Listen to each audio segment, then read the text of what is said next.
Assalamualaikum warahmatullahi wabarakatuh. Perkenalkan, nama saya Alia Rifaini Gifari dengan NIM 120701003 dari kelas Matematika 2020. Pada kesempatan kali ini, saya akan memaparkan materi mengenai Balanced Binary Tree dan Binary Search Tree. Nah, materi ini merupakan materi dari mata kuliah struktur data. Nah, perlu kita ketahui bahwa Balanced Binary Tree dan Binary Search Tree ini tuh merupakan macam atau jenis dari binary tree. Nah, binary tree ini tuh adalah sebuah atau struktur data yang hampir mirip juga dengan linked list, di mana fungsi dari binary tree maupun linked list ini dia tuh sama-sama menyimpan koleksi dari data. Tetapi perbedaannya itu yaitu adalah di mana linked list ini dia bisa dianalogikan ke dalam bentuk rantai yang linear, sedangkan binary tree sebaliknya, yaitu di mana dia tuh digambarkan sebagai rantai yang tidak berlinear gitu. Nah, binary tree ini tuh dikelompokkan menjadi dua macam, yaitu yang pertama ada unordered binary tree, yaitu di mana tree-nya itu tidak berurut atau pohonnya itu tidak berurut, dan ada yang disebut juga sebagai ordered binary tree, di mana tree-nya itu terurut. Nah, binary tree ini tuh dapat digambarkan berdasarkan kondisinya sebagai berikut. Yang pertama, di sini tuh ketika binary tree-nya tuh kosong gitu. Nah, ketika binary tree-nya kosong akan berbentuk seperti ini. Nah, ketika pointer ke akar atau yang disebut root dari tree, nah binary tree sebagai root sekaligus sebagai daun atau leaf. Jadi ketika pointernya itu mengarah ke akar gitu dari tree. Nah, si binary tree-nya itu sebagai root sekaligus sebagai daun gitu. Nah, di sini ada gambaran binary tree yang terdiri dari 3 node, yaitu yang pertama, di sini ada pointer ke root dari tree. Nah, root-nya dari tree itu mengarah ke leaf dari tree. Itu seperti itu. Nah, kita masuk ke materi utamanya, yaitu mengenai yang pertama ada Balanced Binary Tree atau yang disingkat sebagai BBT.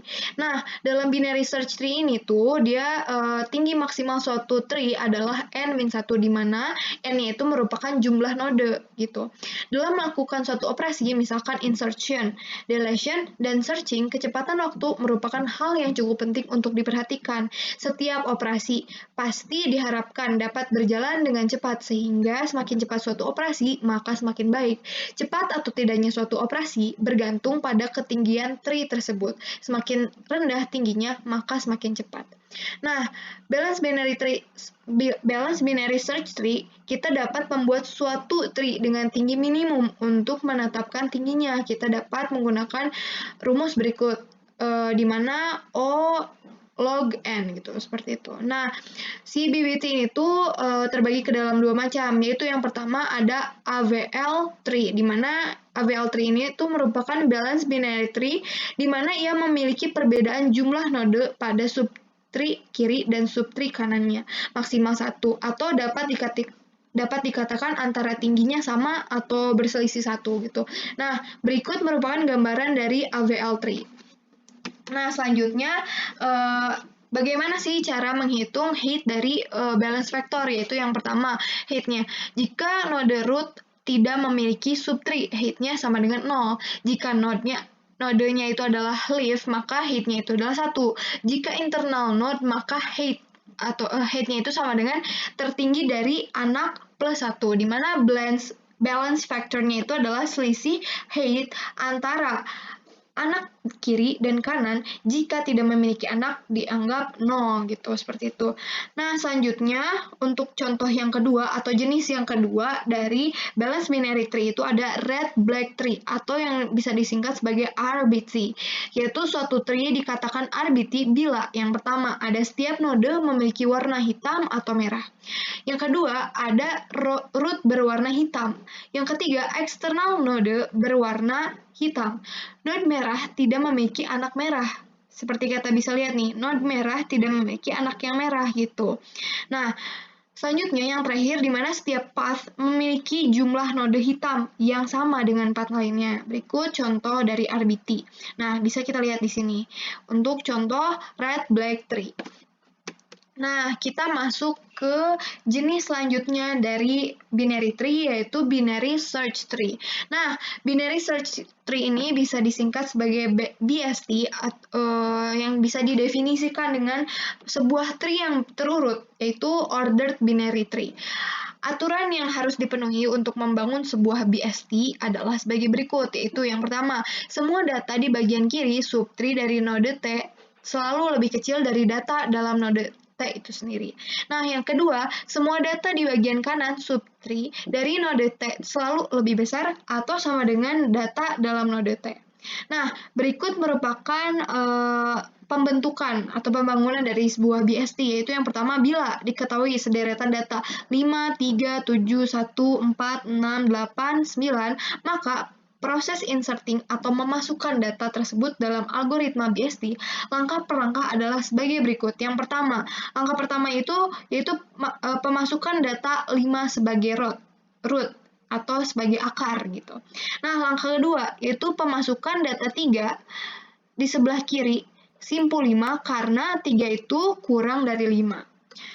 Nah, langkah selanjutnya yaitu ada langkah 3 di mana kita pemasukan data 7 sebelah kanan kanan simpul 5 karena 7 itu lebih besar daripada 5. Itu bisa kita buktikan dari definisi tadi ketika suatu datanya itu lebih kecil ataupun lebih besar. Misalkan seperti kita lihat bahwa di sini datanya tuh lebih besar daripada data sebelumnya, maka si data selanjutnya akan disimpan di sebelah kanan gitu, disimpul sebelah kanan. Sedangkan untuk yang data yang lebih kecil akan disimpan di sebelah kiri gitu. Nah, selanjutnya langkah keempat di mana pemasukan data 1 karena data 1 lebih kecil dari data di root yaitu 5, maka penelusuran dilanjutkan sebelah kiri root. Kemudian, karena di sebelah kiri sudah ada daun, dengan nilai 3 dan data 1 lebih kecil dari 3, maka data 1 disisipkan di sebelah kiri dari simpul 3.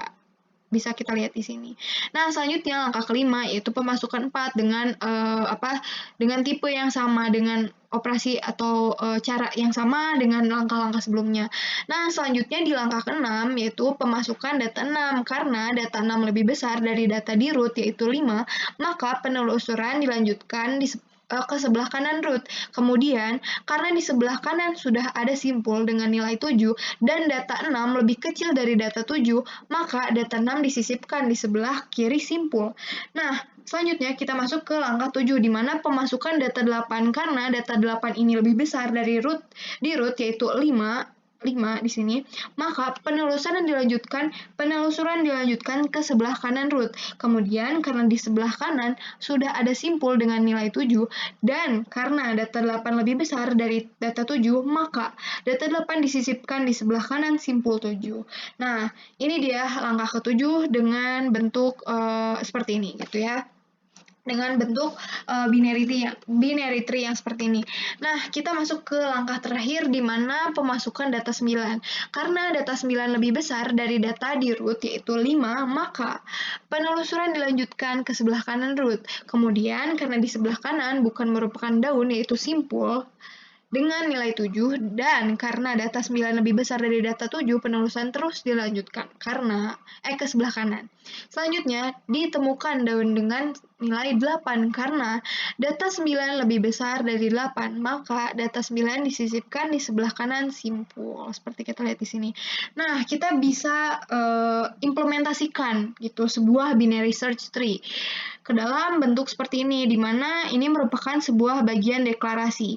Nah, bagian deklarasi di atas kita bisa asumsikan disimpan menjadi sebuah header file dengan nama bsth gitu. Fungsi-fungsi di bawah ini kita asumsikan disimpan dalam bstc. Nah, file bstc include bsth include stdio.h include stdlib.h gitu. Integer make int BST in BST3 dikali P BST. P BST di mana P BST-nya itu merupakan root, maka kita tahu bahwa ketika ini merupakan root, maka ini tuh tingginya itu merupakan 0 gitu. PBST size yaitu sama dengan 0, return exit underscore success gitu. Nah, sehingga melewati operasi-operasi seperti ini gitu ya, dan menghasilkan program utama di mana integer main void in BST3, IBST, make in BST, dan IBST. Silahkan Anda lanjutkan in order, dan IBST free, IBST, dan IBST return exit sukses, dan kita dapatkan program utamanya gitu. Nah, selanjutnya kita masuk ke contoh soal dari binary tree. Nah, misalkan sebuah pohon biner dengan 10 buah simpul, ditanya berapa banyak jumlah nullingnya.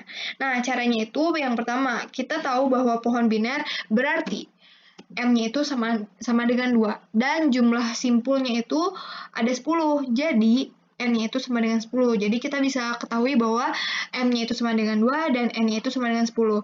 Maka jumlah nulling dengan rumus sebagai berikut, di mana N dikali M min 1 ditambah 1 yaitu sama dengan 10 dikali 2 min 1 ditambah 1, 10 dikali 1 ditambah 1. Sehingga menghasilkan 11 gitu. Nah, itu saja yang bisa saya sampaikan. Mohon maaf atas kelebihan maupun kekurangannya. Terima kasih. Wassalamualaikum warahmatullahi wabarakatuh.